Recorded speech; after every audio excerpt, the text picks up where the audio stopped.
8ஆம் அதிகாரம். பின்பு அவர் பட்டணங்கள் தோறும் கிராமங்கள் தோறும் பிரயாணம் பண்ணி தேவனுடைய ராஜ்யத்திற்குரிய நற்செய்தியை கூறி பிரசங்கித்து வந்தார். 12 அவருடனே கூட இருந்தார்கள். அவர் பொல்லாத ஆவிகளையும் வியாதிகளையும் நீக்கி குணமாக்கின சில ஸ்திரீகளும் 7 பிசாசுகள் நீங்கின மகதலேனாள் என்னப்பட்ட மரியாளும் ஏரோதின் காரியக்காரனான கூசாவின் மனைவியாகிய யோவன்னாளும் சூசன்னாளும் தங்கள் ஆஸ்திகளால் அவருக்கு ஊழியம் செய்து கொண்டு வந்த மற்ற அநேகம் ஸ்திரீகளும் அவருடனே இருந்தார்கள். சகல பட்டணங்களிலும் இருந்து திரளான ஜனங்கள் அவரிடத்தில் வந்து கூடினபோது அவர் உவமையாகச் சொன்னது, விதைக்கிறவன் ஒருவன் விதையை விதைக்கப் புறப்பட்டான். அவன் விதைக்கையில் சில விதை வழியருகே விழுந்து மிதியுண்டது. ஆகாயத்து பறவைகள் வந்து அதை பட்சித்து போட்டது. சில விதை கற்பாறையின் மேல் விழுந்தது. அது முளைத்த பின் அதற்கு ஈரமில்லாததினால் உலர்ந்து போயிற்று. சில விதை முள்ளுள்ள இடங்களில் விழுந்தது. முள் கூட வளர்ந்து அதை நெருக்கி போட்டது. அப்பொழுது அவருடைய சீஷர்கள் இந்த உவமையின் கருத்து என்னவென்று அவரிடத்தில் கேட்டார்கள். அதற்கு அவர், தேவனுடைய ராஜ்யத்தின் இரகசியங்களை அறியும்படி உங்களுக்கு அருளப்பட்டது. மற்றவர்களுக்கோ அவர்கள் கண்டும் காணாதவர்களாகவும் கேட்டும் உணராதவர்களாகவும் இருக்கத்தக்கதாக அவைகள் உவமைகளாகச் சொல்லப்படுகிறது. அந்த உவமையின் கருத்தாவது, விதை தேவனுடைய வசனம். வழியருகே விதைக்கப்பட்டவர்கள் வசனத்தை கேட்கிறவர்களாயிருக்கிறார்கள். அவர்கள் விசுவாசித்து ரட்சிக்கப்படாதபடிக்கு பிசாசானவன் வந்து அவ்வசனத்தை அவர்கள் இருதயத்திலிருந்து எடுத்து போடுகிறான். கற்பாறையின் மேல் விதைக்கப்பட்டவர்கள் கேட்கும்போது சந்தோஷத்துடனே வசனத்தை ஏற்றுக்கொள்ளுகிறார்கள். ஆயினும் தங்களுக்குள்ளே வேர்கொள்ளாதபடியினாலே கொஞ்ச கால மாத்திரம் விசுவாசித்து சோதனை காலத்தில் பின்வாங்கிப் போகிறார்கள். முள்ளுள்ள இடங்களில் விதைக்கப்பட்டவர்கள் வசனத்தை கேட்கிறவர்களாயிருக்கிறார்கள். கேட்டவுடனே போய் பிரபஞ்சத்திற்குரிய கவலைகளினாலும் ஐஸ்வர்யத்தினாலும் சிற்றின்பங்களினாலும் நெருக்கப்பட்டு பலன் கொடாதிருக்கிறார்கள். நல்ல நிலத்தில் விதைக்கப்பட்டவர்கள் வசனத்தை கேட்டு அதை உண்மையும் நன்மையுமான இருதயத்திலே காத்து பொறுமையுடனே பலன் கொடுக்கிறவர்களாயிருக்கிறார்கள். ஒருவனும் விளக்கை கொளுத்தி அதை ஒரு பாத்திரத்தினாலே மூடவும் மாட்டான். கட்டிலின் கீழே வைக்கவும் மாட்டான். உள்ளே பிரவேசிக்கிறவர்கள் அதன் வெளிச்சத்தை காணும்படிக்கு அதை விளக்கு தண்டின் மேல் வைப்பான். வெளியரங்கமாகாத இரகசியமும் இல்லை, அறியப்பட்டு வெளிக்கு வராத மறை பொருளும் இல்லை. ஆதலால் நீங்கள் கேட்கிற விதத்தை குறித்து கவனியுங்கள். உள்ளவன் எவனோ அவனுக்கு கொடுக்கப்படும், இல்லாதவன் எவனோ அவன் தனக்குண்டென்று நினைக்கிறதும் அவனிடத்திலிருந்து எடுத்துக் கொள்ளப்படும் என்றார். அப்பொழுது அவருடைய தாயாரும் சகோதரரும் அவரிடத்தில் வந்தார்கள். ஜன கூட்டத்தினாலே அவர் அண்டையில் அவர்கள் சேரக்கூடாதிருந்தது. அப்பொழுது உம்முடைய தாயாரும் உம்முடைய சகோதரரும் உம்மை பார்க்க வேண்டுமென்று வெளியே நிற்கிறார்கள் என்று அவருக்கு அறிவித்தார்கள். அதற்கு அவர், தேவனுடைய வசனத்தை கேட்டு அதன்படி செய்கிறவர்களே எனக்கு தாயும் எனக்கு சகோதரருமாயிருக்கிறார்கள் என்றார். பின்பு ஒரு நாள் அவர் தமது சீஷரோடும் கூட படவில் ஏறி, கடலின் அக்கரைக்கு போவோம் வாருங்கள் என்றார். அப்படியே புறப்பட்டு போனார்கள். படவு ஓடுகையில் அவர் நித்திரையாயிருந்தார். அப்பொழுது கடலிலே சுழல் காற்றுண்டானதால் அவர்கள் மோசமுடையத்தக்கதாய் படவு ஜலத்தினால் நிறைந்தது. அவர்கள் அவரிடத்தில் வந்து, ஐயரே ஐயரே, மடிந்து போகிறோம் என்று அவரை எழுப்பினார்கள். அவர் எழுந்து காற்றையும் ஜலத்தின் கொந்தளிப்பையும் அதட்டினார். உடனே அவைகள் நின்று போய் அமைதலுண்டாயிற்று. அவர் அவர்களை நோக்கி, உங்கள் விசுவாசம் எங்கே என்றார். அவர்கள் பயந்து ஆச்சரியப்பட்டு, இவர் யாரோ, காற்றுக்கும் ஜலத்துக்கும் கட்டளையிடுகிறார், அவைகளும் இவருக்கு கீழ்ப்படுகிறதே என்று ஒருவரோடொருவர் சொல்லிக் கொண்டார்கள். பின்பு கலிலேயாவுக்கு எதிரான கதரேனருடைய நாட்டில் சேர்ந்தார்கள். அவர் கரையில் இறங்கினபோது நெடுநாளாய் பிசாசுகள் பிடித்தவனும் வஸ்திரம் தரியாதவனும் வீட்டில் தங்காமல் பிரேத கல்லறைகளிலே தங்கினவனுமாயிருந்த அந்த பட்டணத்து மனுஷன் ஒருவன் அவருக்கு எதிராக வந்தான். அவன் இயேசுவை கண்டபோது கூக்குரலிட்டு அவருக்கு முன்பாக விழுந்து, இயேசுவே, உன்னதமான தேவனுடைய குமாரனே, எனக்கும் உமக்கும் என்ன? என்னை வேதனைப்படுத்தாதபடிக்கு உம்மை வேண்டிக் கொள்ளுகிறேன் என்று மகா சத்தத்தோடே சொன்னான். அந்த அசுத்த ஆவி அவனை விட்டு போகும்படி இயேசு கட்டளையிட்டபடியினாலே அப்படிச் சொன்னான். அந்த அசுத்த ஆவி வெகு காலமாய் அவனை பிடித்திருந்தது. அவன் சங்கிலிகளினாலும் விலங்குகளினாலும் கட்டுண்டு காவல் பண்ணப்பட்டிருந்தும் கட்டுகளை முறித்து போட்டு பிசாசினால் வனாந்தரங்களுக்கு துரத்தப்பட்டிருந்தான். இயேசு அவனை நோக்கி, உன் பேர் என்னவென்று கேட்டார். அதற்கு அவன் லேகியோன் என்றான். அநேகம் பிசாசுகள் அவனுக்குள் புகுந்திருந்தபடியால் அந்த பேரைச் சொன்னான். அவ்விடத்தில் அநேகம் பன்றிகள் கூட்டமாய் மலையிலே மேய்ந்து கொண்டிருந்தது. அந்த பன்றிகளுக்குள் போகும்படி தங்களுக்கு உத்தரவு கொடுக்க வேண்டுமென்று அவரை வேண்டிக் கொண்டன. அவைகளுக்கு உத்தரவு கொடுத்தார். அப்படியே பிசாசுகள் அந்த மனுஷனை விட்டு நீங்கி பன்றிகளுக்குள் புகுந்தன. அப்பொழுது அந்த பன்றி கூட்டம் உயர்ந்த மேட்டிலிருந்து கடலிலே பாய்ந்து அமிழ்ந்து மாண்டது. அவைகளை மேய்த்தவர்கள் சம்பவித்ததைக் கண்டு ஓடிப்போய் பட்டணத்திலும் சுற்றுப்புறங்களிலும் அறிவித்தார்கள். அப்பொழுது சம்பவித்ததை பார்க்கும்படி ஜனங்கள் புறப்பட்டு இயேசுவின் இடத்தில் வந்து, பிசாசுகள் விட்டு போன மனுஷன் வஸ்திரந்தரித்து இயேசுவின் பாதத்தருகே உட்கார்ந்து புத்தி தெளிந்திருக்கிறதைக் கண்டு பயந்தார்கள். பிசாசுகள் பிடித்திருந்தவன் சொஸ்தமாக்கப்பட்டதைக் கண்டவர்களும் அதை அவர்களுக்கு அறிவித்தார்கள். அப்பொழுது கதரேனருடைய சுற்றுப்புறத்திலுள்ள திரளான ஜனங்கள் எல்லாரும் மிகவும் பயமடைந்தபடியினாலே தங்களை விட்டு போகும்படி அவரை வேண்டிக் கொண்டார்கள். அந்தப்படி அவர் படவில் ஏறி திரும்பி போனார். பிசாசுகள் நீங்கின மனுஷன் அவரோடே கூட இருக்கும்படி உத்தரவு கேட்டான். இயேசு அவனை நோக்கி, நீ உன் வீட்டுக்கு திரும்பி போய் தேவன் உனக்குச் செய்தவைகளையெல்லாம் அறிவி என்று சொல்லி அவனை அனுப்பிவிட்டார். அந்தப்படி அவன் போய் இயேசு தனக்கு செய்தவைகளையெல்லாம் பட்டணத்தில் எங்கும் பிரசித்தப்படுத்தினான். இயேசு திரும்பி வந்தபோது ஜனங்கள் எல்லாரும் அவருக்காக காத்திருந்தபடியால் அவரை சந்தோஷமாய் ஏற்றுக்கொண்டார்கள். அப்பொழுது ஜெப ஆலய தலைவனாகிய யவீரு என்னும் பேருள்ள ஒருவன் வந்து இயேசுவின் பாதத்தில் விழுந்து 12 வயதுள்ள தன்னுடைய ஒரே குமாரத்தி மரண அவஸ்தையாயிருந்தபடியால் தன் வீட்டிற்கு வரும்படி அவரை வேண்டிக் கொண்டான். அவர் போகையில் திரளான ஜனங்கள் அவரை நெருக்கினார்கள். அப்பொழுது 12 வருஷமாய் பெரும்பாடுள்ளவளாயிருந்து தன் ஆஸ்திகளையெல்லாம் வைத்தியர்களுக்குச் செலவழித்தும் ஒருவனாலும் சொஸ்தமாக்கப்படாதிருந்த ஒரு ஸ்திரீ அவருக்கு பின்னாக வந்து அவருடைய வஸ்திரத்தின் ஓரத்தை தொட்டாள்.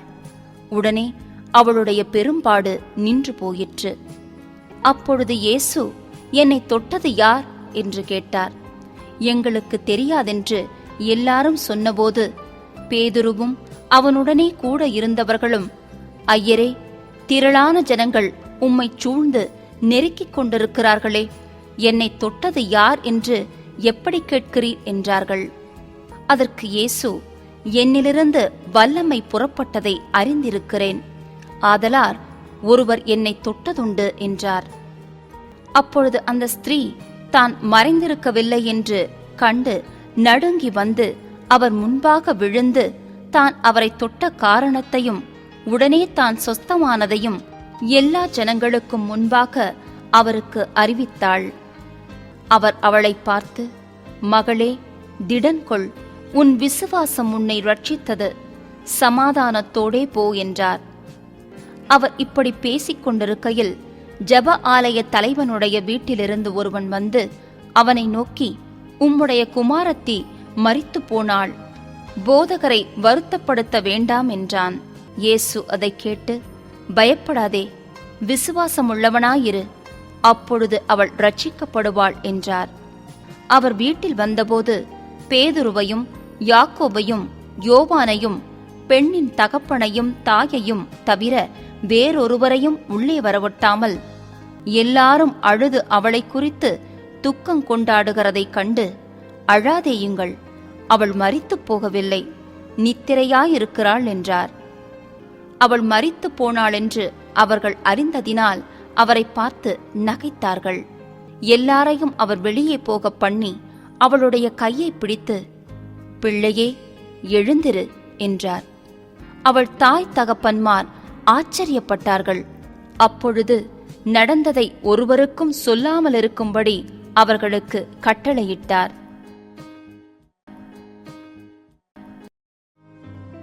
ஒன்பதாம் அதிகாரம். அவர் தம்முடைய 12 சீஷரையும் வரவழைத்து சகல பிசாசுகளையும் துரத்தவும் வியாதியுள்ளவர்களை குணமாக்கவும் அவர்களுக்கு வல்லமையும் அதிகாரமும் கொடுத்து தேவனுடைய ராஜ்யத்தை குறித்து பிரசங்கிக்கவும் பிணியாளிகளை சொஸ்தமாக்கவும் அவர்களை அனுப்பினார். அப்பொழுது அவர் அவர்களை நோக்கி, வழிக்கு தடியையாவது பையையாவது அப்பத்தையாவது காசையாவது எடுத்துக்கொண்டு போக வேண்டாம், 2 அங்கிகளை கொண்டு போகவும் வேண்டாம். எந்த வீட்டிலே பிரவேசிக்கிறீர்களோ அங்கே தங்கி அங்கிருந்து புறப்படுங்கள். உங்களை ஏற்றுக்கொள்ளாதவர்கள் எவர்களோ அவர்களுடைய ஊரை விட்டு நீங்கள் புறப்படும் போது அவர்களுக்கு சாட்சியாக உங்கள் கால்களில் படிந்த தூசியை உதறி போடுங்கள் என்றார். அவர்கள் புறப்பட்டு போய் கிராமங்கள் தோறும் திரிந்து எங்கும் சுவிசேஷத்தை பிரசங்கித்து பிணியாளிகளை குணமாக்கினார்கள். அப்பொழுது காற்பங்கு தேசாதிபதியாகிய ஏரோது அவரால் செய்யப்பட்ட யாவையும் கேள்விப்பட்டதுமன்றி, சிலர் யோவான் மரித்தோரிலிருந்து எழுந்தான் என்றும், சிலர் எலியா தோன்றினான் என்றும், வேறு சிலர் பூர்வ காலத்து தீர்க்க தரிசிகளில் ஒருவன் உயிர்த்தெழுந்தான் என்றும் சொல்லிக் கொண்டபடியால் கலக்கமடைந்து, யோவானை நான் சிரச்சேதம் பண்ணினேன், இவன் இப்படிப்பட்டவைகளை செய்கிறான் என்று கேள்விப்படுகிறேனே, இவன் யார் என்று ஏரோது சொல்லி அவரை பார்க்க விரும்பினான். அப்போஸ்தலர் திரும்பி வந்து தாங்கள் செய்த யாவையும் அவருக்கு விவரித்துச் சொன்னார்கள். அப்பொழுது அவர் அவர்களை கூட்டிக் கொண்டு தனித்திருக்கும்படி பெத்சாயிதா எனும் பட்டணத்தைச் சேர்ந்த வனாந்தரமான ஒரு இடத்துக்குப் போனார். ஜனங்கள் அதை அறிந்து அவர் பின்னே போனார்கள். அவர்களை அவர் ஏற்றுக்கொண்டு தேவனுடைய ராஜ்யத்தை குறித்து அவர்களுடனே பேசி சொஸ்தமடைய வேண்டும் என்றிருந்தவர்களை சொஸ்தப்படுத்தினார். சாயங்காலமாகிற போது 12 சேர்ந்து வந்து அவரை நோக்கி, நாம் இருக்கிற இடம் வனாந்தரமாய் இருக்கிறது. சுற்றி இருக்கிற ஊர்களிலும் கிராமங்களிலும் ஜனங்கள் போய் தங்கி போஜன பதார்த்தங்களை சம்பாதித்துக் கொள்ளும்படி அவர்களை அனுப்பிவிட வேண்டும் என்றார்கள். அவர் அவர்களை நோக்கி, நீங்களே அவர்களுக்கு போஜனம் கொடுங்கள் என்றார். அதற்கு அவர்கள், எங்களிடத்தில் 5 அப்பங்களும் 2 மீன்களும் மாத்திரம் உண்டு. இந்த ஜனங்கள் எல்லாருக்கும் போஜனம் கொடுக்க வேண்டியதானால் நாங்கள் போய் வாங்கிக் கொண்டு வர வேண்டுமே என்றார்கள். ஏறக்குறைய 5000 புருஷர் இருந்தார்கள். அவர்களை பந்திக்கு 50 பேராக உட்காரும்படி சொல்லுங்கள் என்று தம்முடைய சீஷர்களுக்குச் சொன்னார். அவர்கள் அந்தப்படியே எல்லாரையும் உட்காரும்படி செய்தார்கள். அப்பொழுது அவர் அந்த 5 அப்பங்களையும் அந்த 2 மீன்களையும் எடுத்து வானத்தை அண்ணாந்து பார்த்து அவைகளை ஆசீர்வதித்து பிட்டு ஜனங்கள் முன் வைக்கும்படி சீஷர்களிடத்தில் கொடுத்தார். எல்லாரும் சாப்பிட்டு திருப்தி அடைந்தார்கள். மீதியான துணிக்கைகள் 12 கூடை நிறைய எடுக்கப்பட்டது. பின்பு அவர் தமது சீஷரோடே கூட தனித்து ஜெபம் பண்ணிக் கொண்டிருக்கையில் அவர்களை நோக்கி, ஜனங்கள் என்னை யார் என்று சொல்லுகிறார்கள் என்று கேட்டார். அதற்கு அவர்கள், சிலர் உம்மை யோவான் ஸ்நானன் என்றும், சிலர் எலியா என்றும், வேறு சிலர் பூர்வ காலத்து தீர்க்க தரிசிகளில் ஒருவர் உயிர்த்தெழுந்தார் என்றும் சொல்லுகிறார்கள் என்றார்கள். அப்பொழுது அவர், நீங்கள் என்னை யார் என்று சொல்லுகிறீர்கள் என்று கேட்டார். பேதுரு பிரதியுத்தரமாக, நீர் தேவனுடைய கிறிஸ்து என்றான். அப்பொழுது அவர்கள் அதை ஒருவருக்கும் சொல்லாதபடிக்கு உறுதியாய் கட்டளையிட்டார். மேலும் மனுஷகுமாரன் பல பாடுகள் படவும் மூப்பராலும் பிரதான ஆசாரியராலும் வேதபாரகராலும் ஆகாதவனென்று தள்ளப்படவும் கொல்லப்படவும் 3ஆம் நாளில் உயிர்த்தெழுந்திருக்கவும் வேண்டும் என்று சொன்னார். பின்பு அவர் எல்லாரையும் நோக்கி, ஒருவன் என் பின்னே வர விரும்பினால் அவன் தன்னைத்தான் வெறுத்து தன் சிலுவையை அனுதினமும் எடுத்துக்கொண்டு என்னை பின்பற்ற கடவன். தன் ஜீவனை இரட்சிக்க விரும்புகிறவன் அதை இழந்து போவான். என் நிமித்தமாக தன் ஜீவனை இழந்து போகிறவன் அதை இரட்சித்துக் கொள்ளுவான். மனுஷன் உலகம் முழுவதையும் ஆதாயப்படுத்திக் கொண்டாலும் தன்னைத்தான் கெடுத்து நஷ்டப்படுத்தினால் அவனுக்கு லாபம் என்ன?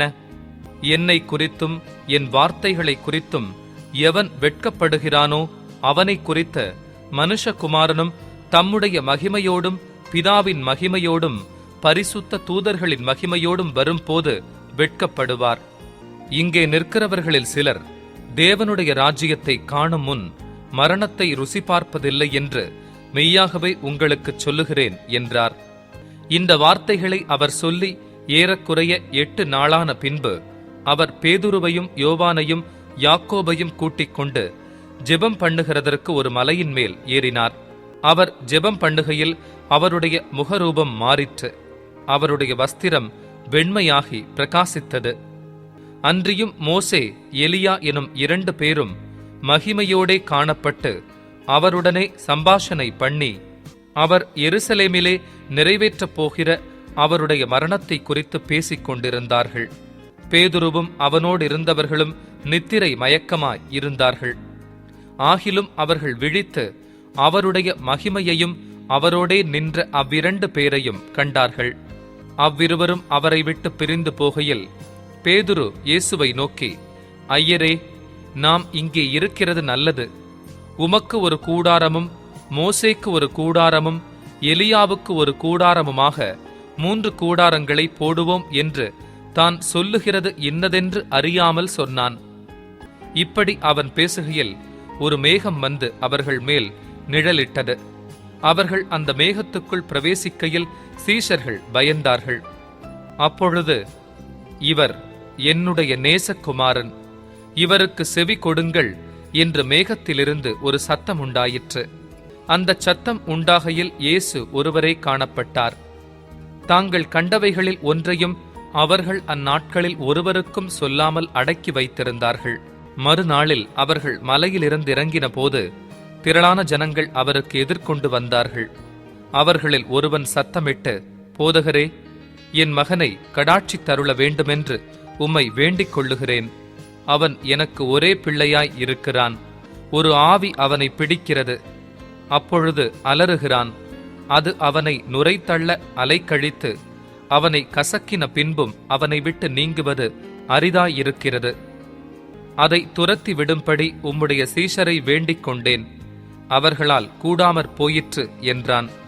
இயேசு பிரதியுத்தரமாக, விசுவாசமில்லாத மாறுபாடான சந்ததியே, எதுவரைக்கும் நான் உங்களோடிருந்து உங்களிடத்தில் பொறுமையாயிருப்பேன்?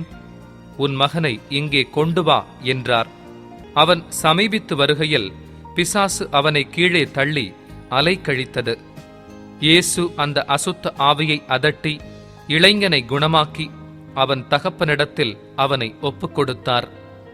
அப்பொழுது எல்லாரும் தேவனுடைய மகத்துவத்தை குறித்து பிரமித்தார்கள். இயேசு செய்த யாவையும் குறித்து அனைவரும் ஆச்சரியப்படுகையில் அவர் தம்முடைய சீஷர்களை நோக்கி, நீங்கள் இந்த வார்த்தைகளை கவனமாய் கேளுங்கள். மனுஷகுமாரன் மனுஷர் கைகளில் ஒப்புக்கொடுக்கப்படப் போகிறார் என்றார். அவர்கள் அந்த வார்த்தையின் கருத்தை அறிந்து கொள்ளவில்லை. அது அவர்களுக்கு தோன்றாமல் மறைபொருளாய் இருந்தது. அந்த வார்த்தையை குறித்து அவரிடத்தில் விசாரிக்கவும் பயந்தார்கள்.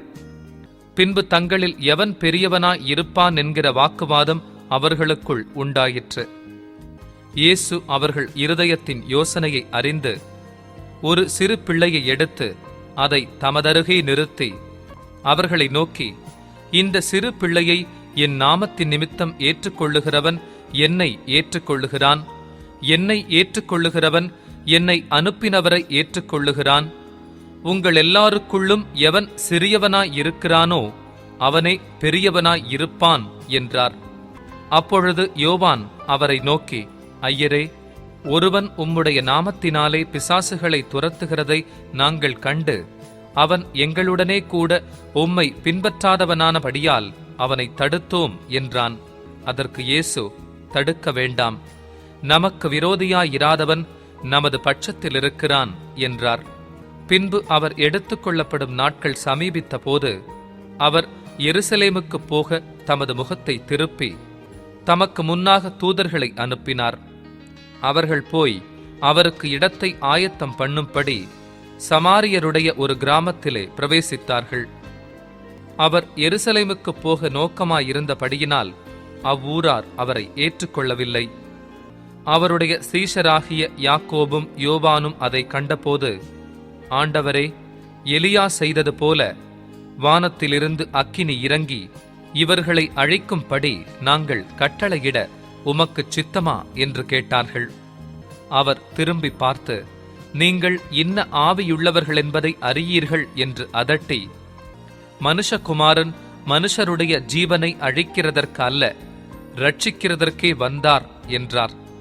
அதன் பின்பு அவர்கள் வேறொரு கிராமத்துக்கு போனார்கள். அவர்கள் வழியிலே போகையில் ஒருவன் அவரை நோக்கி, ஆண்டவரே, நீர் எங்கே போனாலும் உம்மை பின்பற்றி வருவேன் என்றான். அதற்கு இயேசு, நரிகளுக்கு குழிகளும் ஆகாயத்து பறவைகளுக்கு கூடுகளும் உண்டு, மனுஷகுமாரனுக்கோ தலை சாய்க்க இடமில்லை என்றார். வேறொருவனை அவர் நோக்கி, என்னை பின்பற்றி வா என்றார். அதற்கு அவன், ஆண்டவரே, முன்பு நான் போய் என் தகப்பனை அடக்கம் பண்ண எனக்கு உத்தரவு கொடுக்க வேண்டும் என்றான். அதற்கு இயேசு, மரித்தோர் தங்கள் மரித்தோரை அடக்கம் பண்ணட்டும், நீ போய் தேவனுடைய ராஜ்யத்தை குறித்து பிரசங்கி என்றார். பின்பு வேறொருவன் அவரை நோக்கி, ஆண்டவரே, உம்மை பின்பற்றுவேன், ஆனாலும் முன்பு நான் போய் வீட்டிலிருக்கிறவர்களிடத்தில் அனுப்புவித்துக் கொண்டு வரும்படி எனக்கு உத்தரவு கொடுக்க வேண்டும் என்றான். அதற்கு இயேசு, கலப்பையின் மேல் தன் கையை வைத்து பின்னிட்டு பார்க்கிற எவனும் தேவனுடைய ராஜ்யத்துக்கு தகுதியுள்ளவன் அல்ல என்றார்.